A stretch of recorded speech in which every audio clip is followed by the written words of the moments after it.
Right, so here we are. We've got the end of Oak Street trailer. So obviously they did a teaser trailer a while ago, and it's a Ewan McGregor and Anne Hathaway movie where it looks like their neighbourhood, Oak Street, I guess it's called, somehow transports back in time. It was really weird trailer. It kind of like lots of people not really knowing what was going on, and suddenly you saw like a dinosaur at the end of it. We're going to check out the new trailer for that now. Now you might hear my washing machine's going off. I decided to do this. Just my washing machine went into final spin. But anyway, let's have a look at this trailer. Anybody else see that weird light last night? What weird light? The wind was blowing all crazy. Starbuck was freaked out and barking. Could have been lights from a helicopter. Or a UFO? Aliens. Shut up, Dad.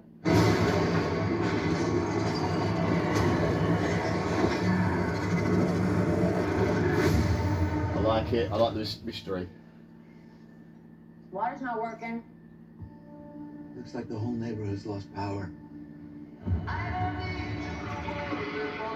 the hell was Good that? song. Oh, We can't leave. I think that our neighborhood, our house, our whole street has moved. How the hell is that even possible? Get out of there, run!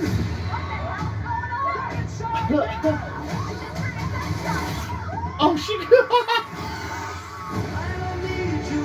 oh, this looks good. Gather supplies. Grab anything you can use as a weapon. What are we gonna do? We're gonna survive.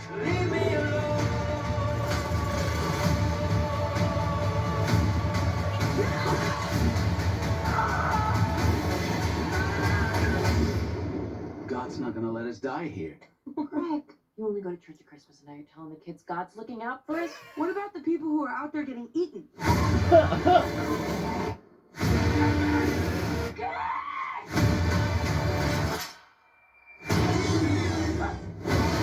Wow.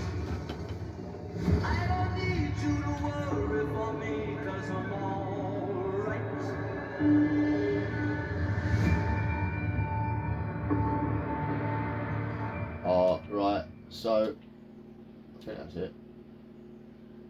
There's nothing else in there.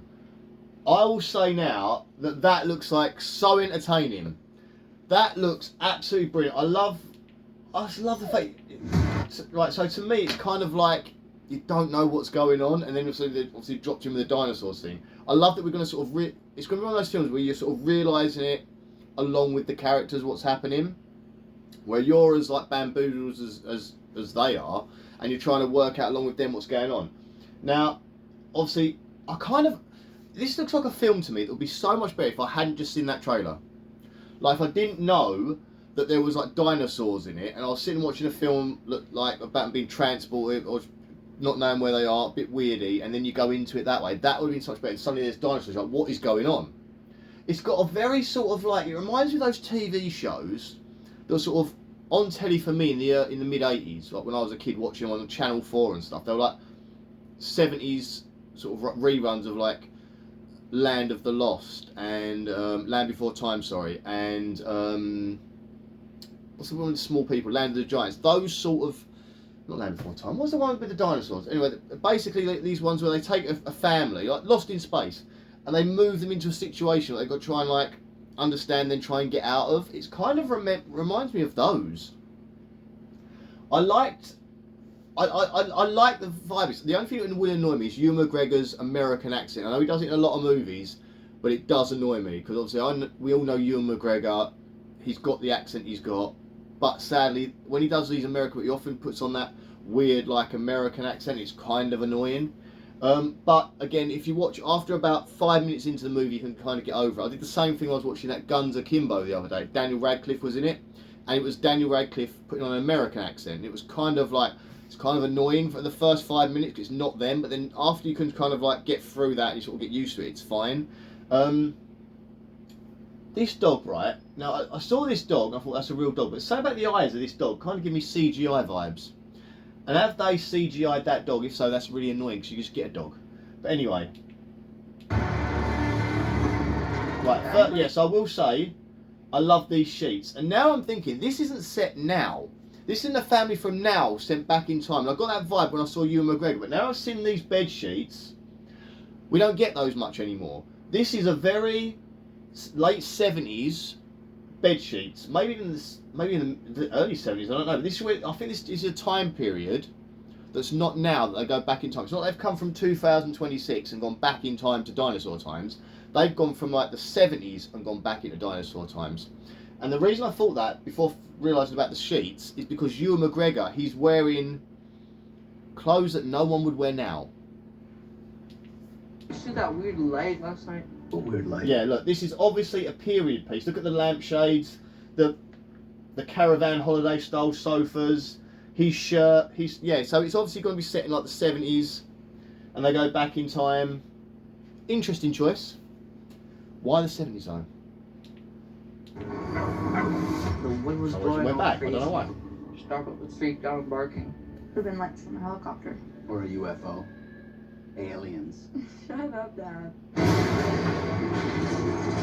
Yeah, the radio, it is a period piece. So, bad road, they do loads of me. Water's not working. This happened in our area. We had a big water shortage in our area because it's been so hot lately. Everyone used a tap. That's my favourite song of his.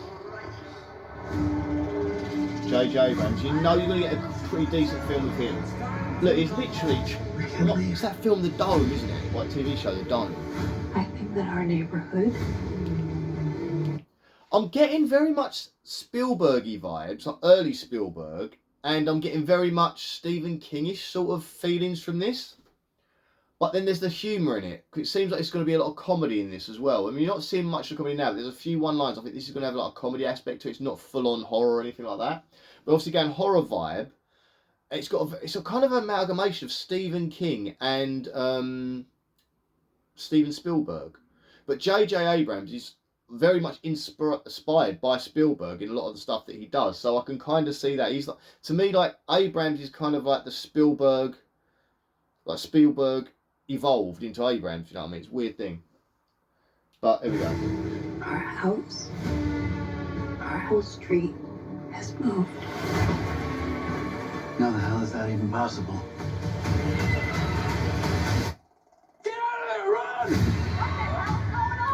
Right, so this is what I said about him wearing clothes that obviously aren't of this time, so that's why I worked that out. Looks like he's wet himself there. That was a bad choice of like colour design. Now obviously that is a big neighbourhood, so I'm guessing there's a lot of neighbours there in the start. All we're seeing really is this family, this woman that gets eaten in a minute. Where's everyone else gone? They didn't all just die straight away. They didn't get sucked away. Is it just them that have been taken?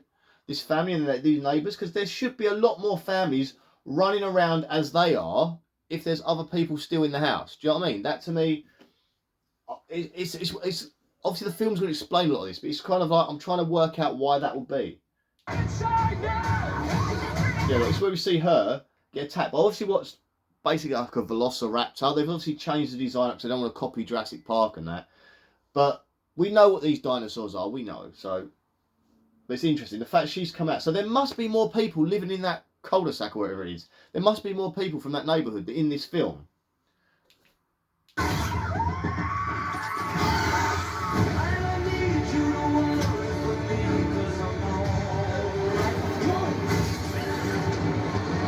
Gather supplies. Grab anything you can use as a weapon. What are we gonna do?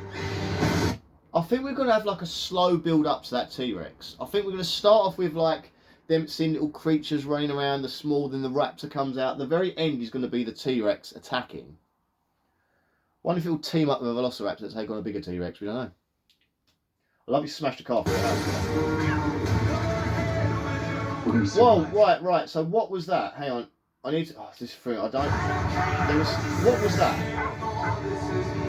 are we gonna do? Right, there. Right. What is the bubble?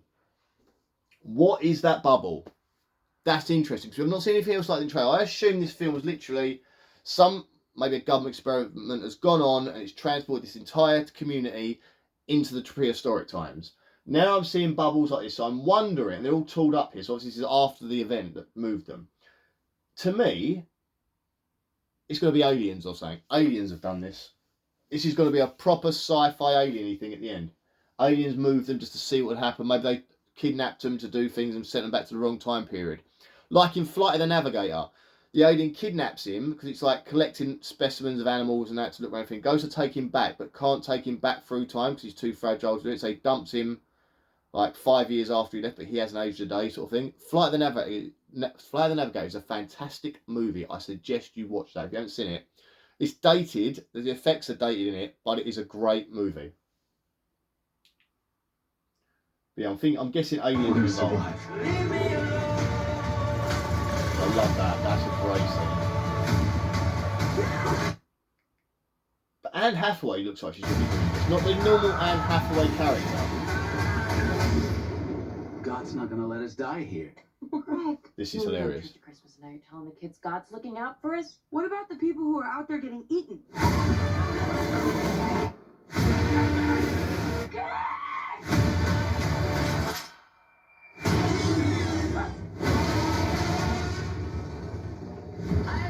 Yeah, I like this. This is going to be one of those surprising movies that turns out to be one of the greatest movies you've seen in a long time. Because it's different. It's something different. And I've been craving for different things for a long time. Because a lot of things come out now. Very similar, very samey, very dull and boring. This is something wild and crazy that sort of like you're going to be there going like, what is going on the whole way through the film? And I like that. I miss that. Films now, they either go far too that way, too artsy, where you get like, oh my God, this is like, it's just doing my head in, my brain needing to think too much, need to concentrate too much. Or they go the other way where they're really dumbed down. It's like that Netflix thing now. They purposely dumb movies down because they know someone's going to be sitting on their phone at the same time as watching the movie. This is one of those movies where you sit there, switch off for a bit, and then just involve yourself in it, enjoy it. And it lets your brain do a bit of thinking, like, what is going on? I need to work out what's happening here.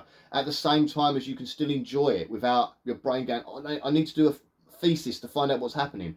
It's got to be one of those movies, I think, where you sit there, you thoroughly enjoy it. Like, every second you're enjoying it. That humour, like the thing where he says about God and something, the mum's just like, no, like, you don't go to church. You only go to church twice a year. What are you talking about? Sort of thing. And the daughter's like, but what about the other people? They're getting eaten as well. That is, see, that's the humour I'm going to like in this movie. That, like, it looks like maybe the parents are having a bit of friction as well. And I think that's going to be fun as well. And Ewan McGregor's obviously going to be the one they all kind of pick on a bit in the movie. Like, he's the dad trying to get everything working, trying to sort everything out. And, you know, the mum's really going to be in charge, trying to fix everything. It's that kind of movie. But Anne Hathaway, lovely seeing her in a different type of role. Normally she plays sort of like the, I know, she plays a regular sort of role all the time. But this, she looks more like normal. You know what I mean? Like, she's very sort of, she's always really attractive. So we know Anne Hathaway's a very attractive woman. She's always kind of floating a little bit above everyone else in the film she's in. She looks very grounded, very housewife in this. And I like that. It's a different side to her.